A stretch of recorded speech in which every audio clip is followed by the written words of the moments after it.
제가 아들 며느리에게 새로운 여자를 아내로 맞이할 것이라고 이야기했을 때 그들은 몹시 놀라며 반대했습니다. 그럴 만도 했습니다. 제가 선택한 여자는 그들보다 나이가 훨씬 어린 사실상 며느리와 같은 또래였으니까요. 하지만 저는 꼭 이 여자와 결혼하기로 마음먹었습니다. 안녕하세요. 저는 올해 나이 59세, 내년이면 환갑을 바라보는 남성입니다. 무역회사를 운영해왔지만 올해부터는 아들에게 회사를 완전히 물려주고 지금은 예전에 바빠서 하지 못했던 여행이나 캠핑, 낚시 같은 여가 생활을 즐기고 있습니다. 16년 전 사랑하는 아내가 세상을 떠난 이후 저는 홀로 중학생이었던 두 아들을 키우며 살아왔습니다. 그간의 고생은 말로 다 표현할 수 없습니다. 회사 특성상 출장이 잦았고 아직 어린 아들들을 두고 출장 가야 할 때마다 마음이 무척 힘들었습니다. 엄마도 없는데 그 어린아이들을 누구에게 맡길 수 있을까 고민하곤 했습니다. 저희 부모님도 그때는 이미 연로하셔서 요양원에 계셨으니 도움을 요청할 곳도 없었습니다. 하지만 저는 열심히 일하고 꾸준히 돈을 모아 서울 도심의 학군 좋은 곳에 집 도장만 하고 부동산도 여러 채 소유하게 되었습니다. 무엇보다 아들들의 교육에 아낌없이 투자했죠.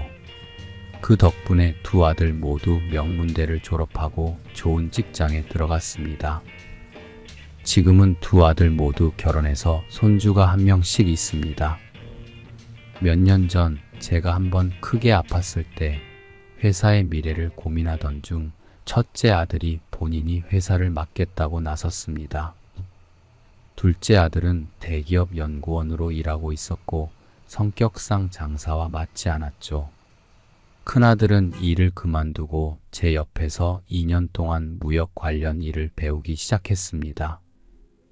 똑똑하고 젊어서 그런지 일을 금방 배우더군요.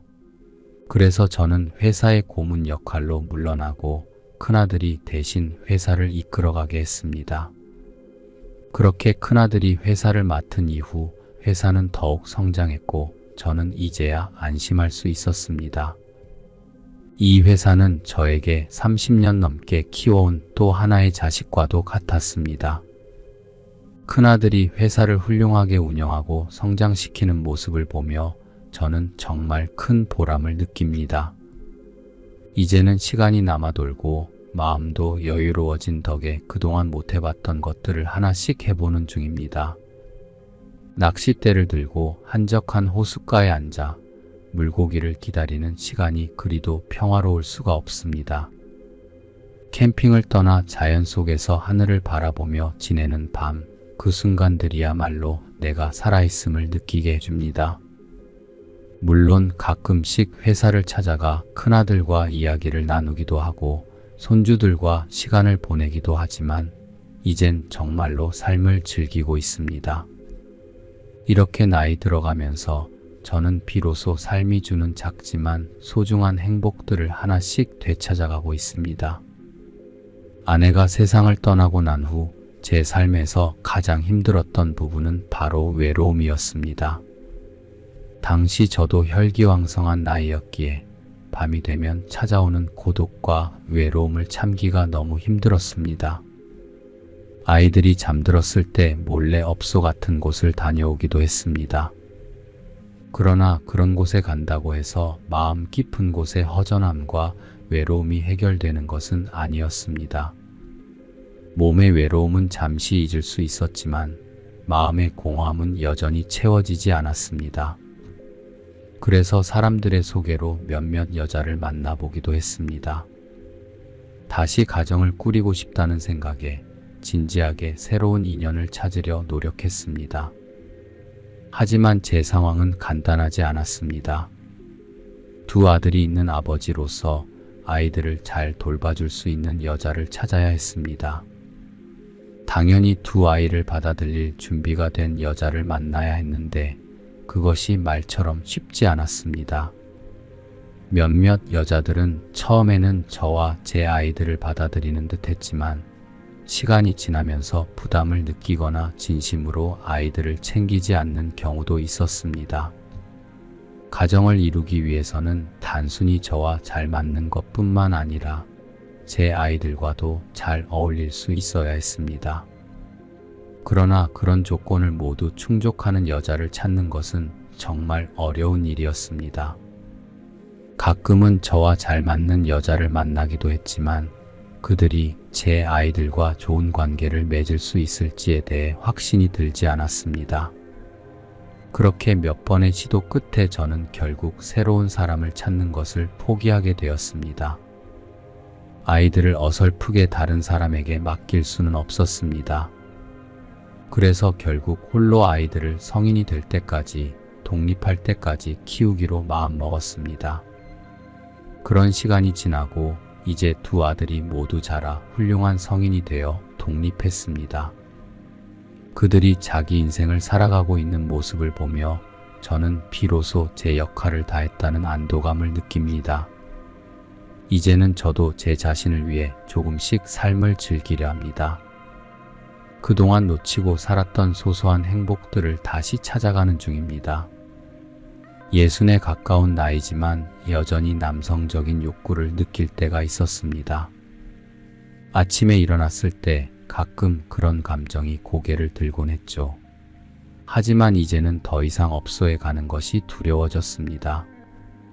제 나이에 병에 걸릴까 두려운 것이 아니라 만약 제가 그런 일을 하다가 발각돼서 소문이라도 나면 자식들과 손주들 앞에서 무슨 면목으로 살아갈지 걱정되었기 때문입니다. 그래서 저는 몰래 일본 성인물을 보며 혼자 해결할 수밖에 없었습니다.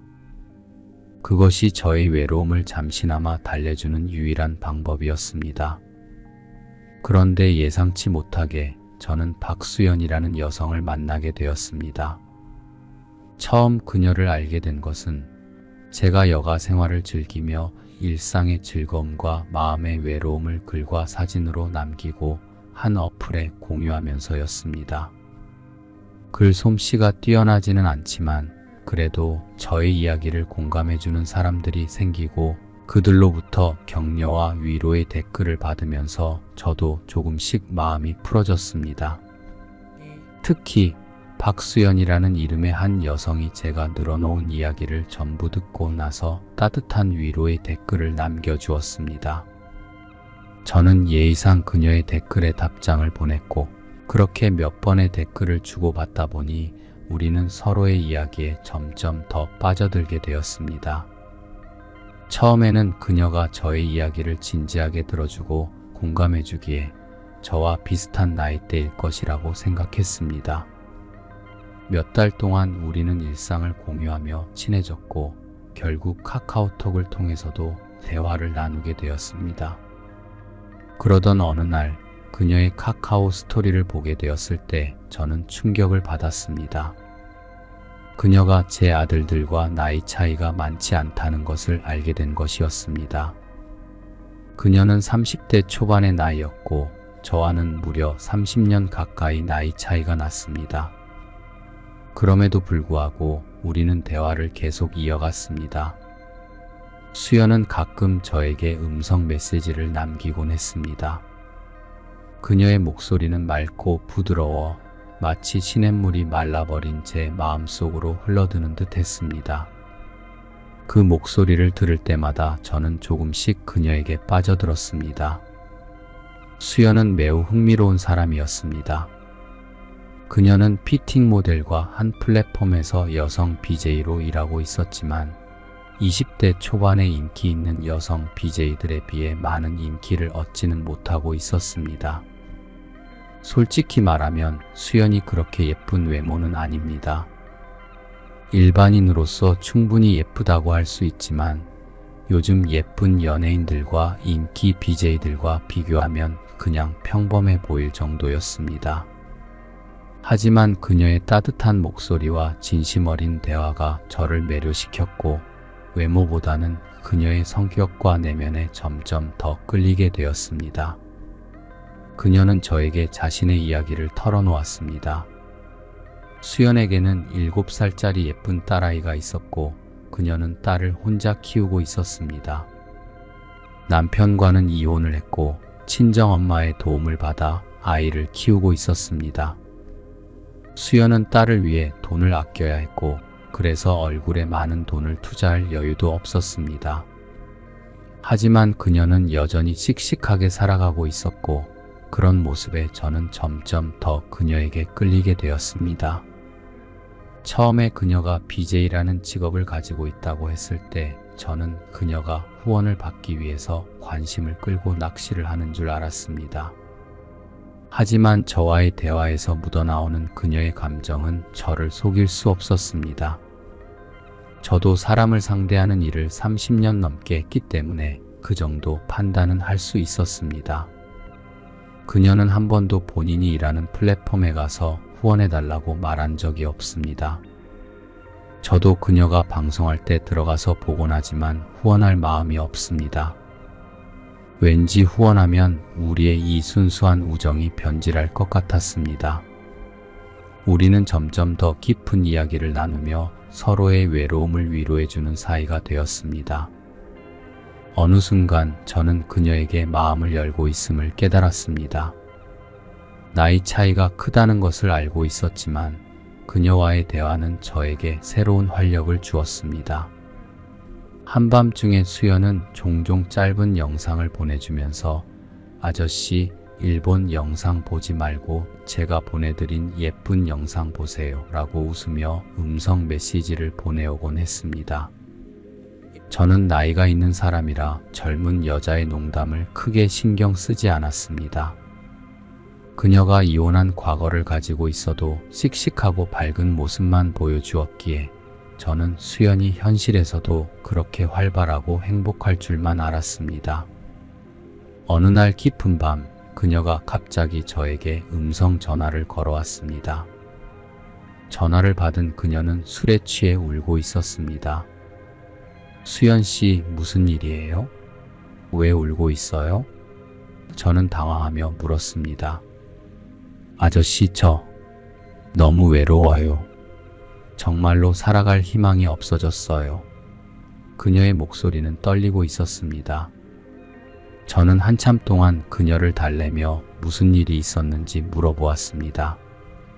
마침내 그녀는 자신의 이야기를 들려주기 시작했습니다.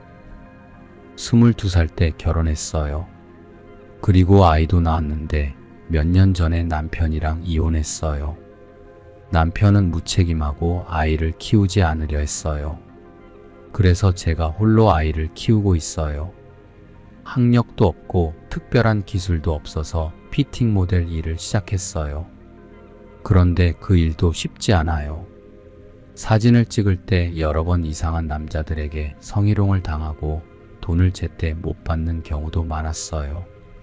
그녀의 목소리는 점점 더 슬퍼졌습니다. BJ 일도 힘들어요. 적당히 노출 있는 옷을 입고 방송하면 사람들이 좋다고 해요. 하지만 저는 그 이상 하고 싶지 않아요. 그리고 이상한 댓글과 저질스러운 농담이 너무 많아요. 그런 거에 상처받고 힘들 때도 많아요. 그녀는 한숨을 쉬며 말했습니다. 저는 그녀의 이야기를 듣고 마음이 아팠습니다.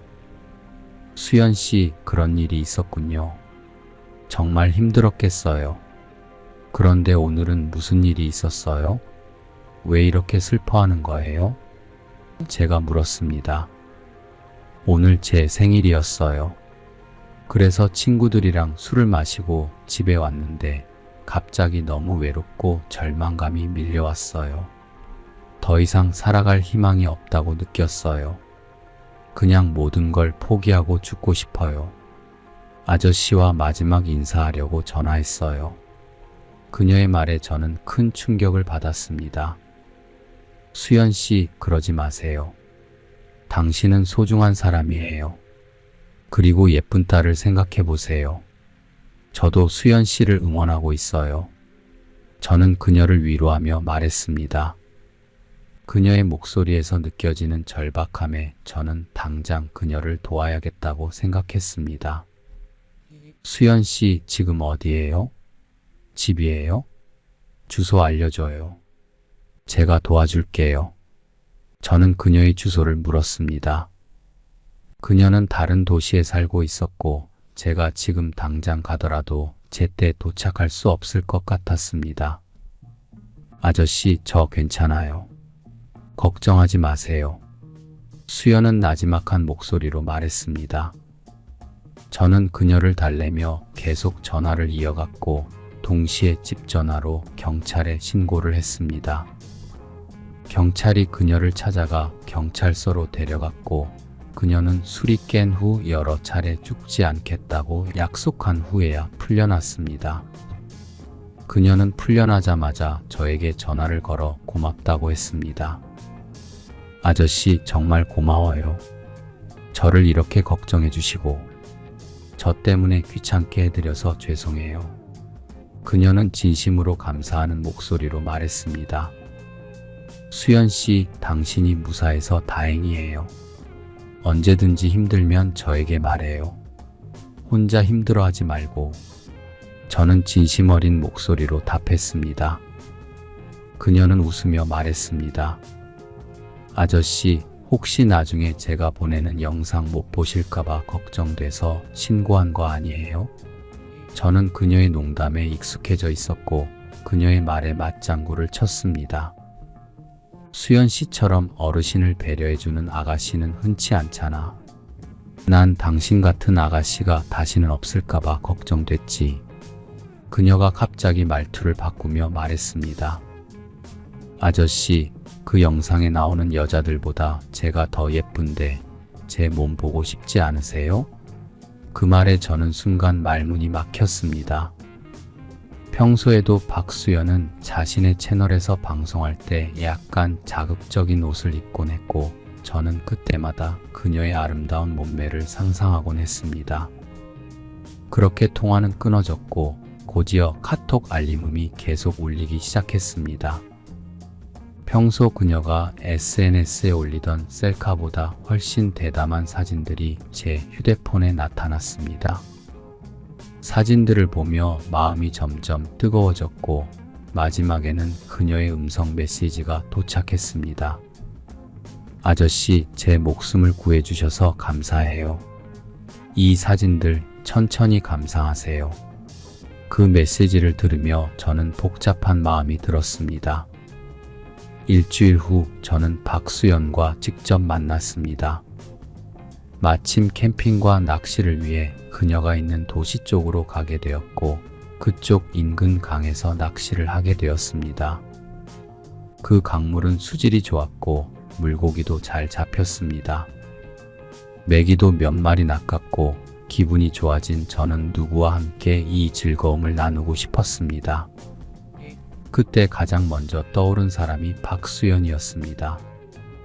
내심 기대와 설렘을 안고 그녀에게 전화를 걸었습니다.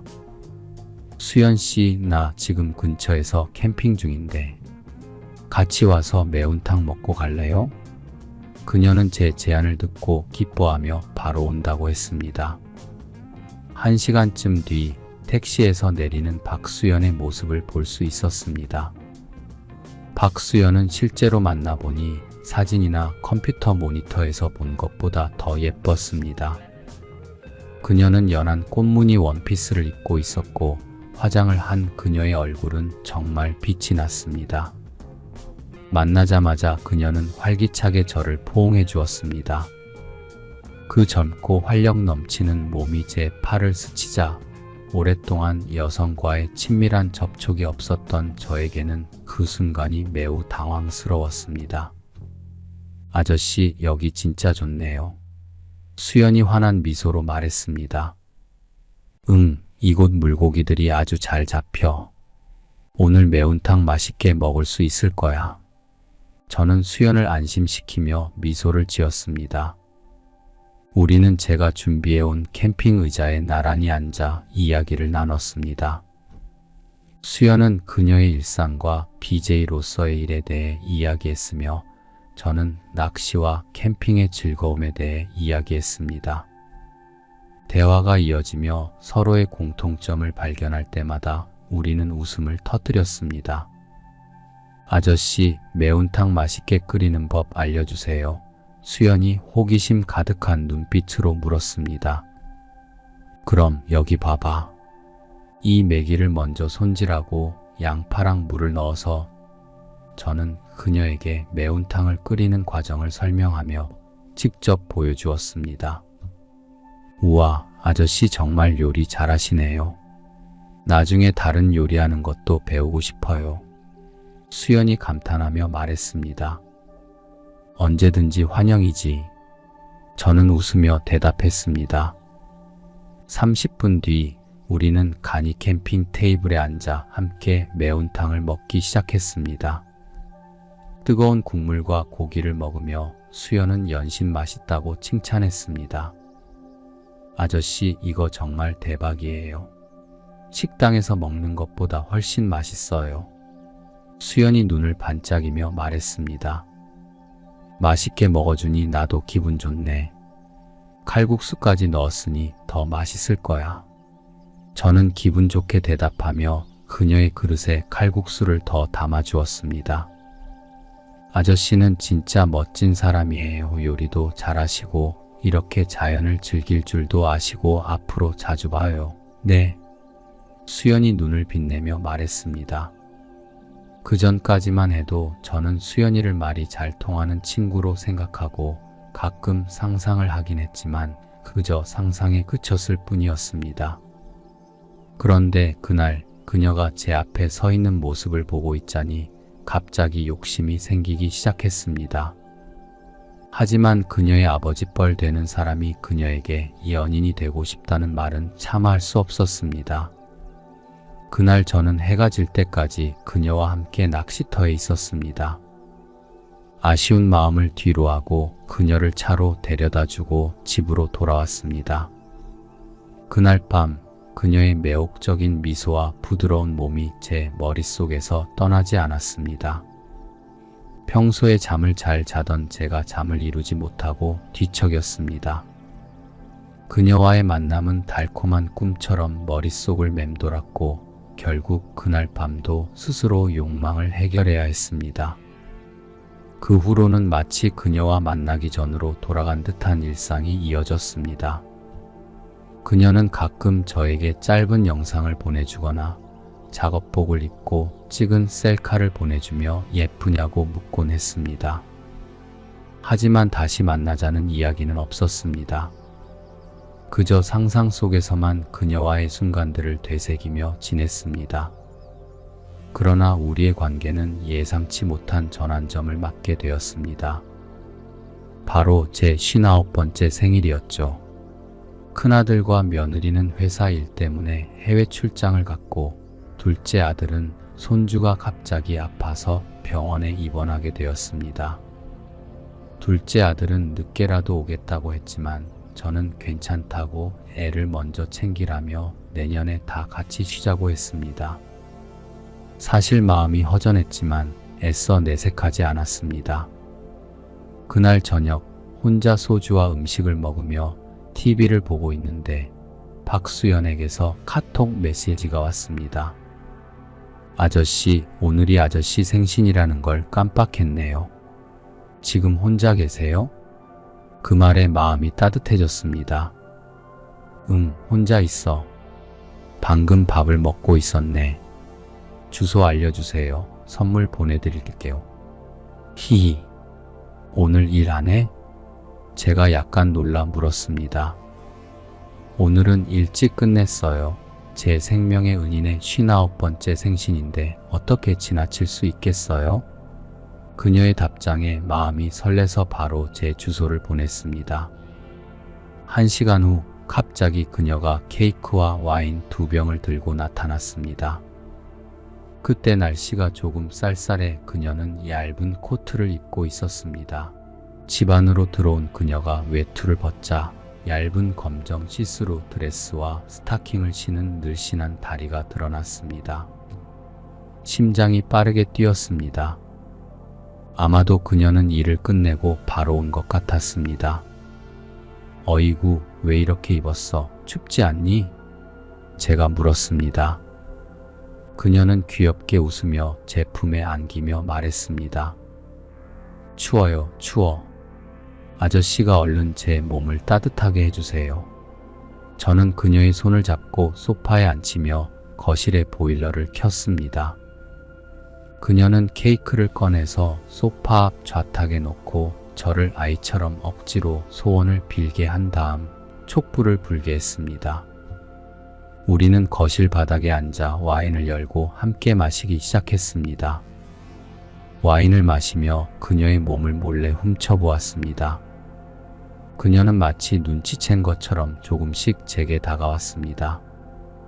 그 순간 제 심장은 점점 더 빠르게 뛰기 시작했습니다.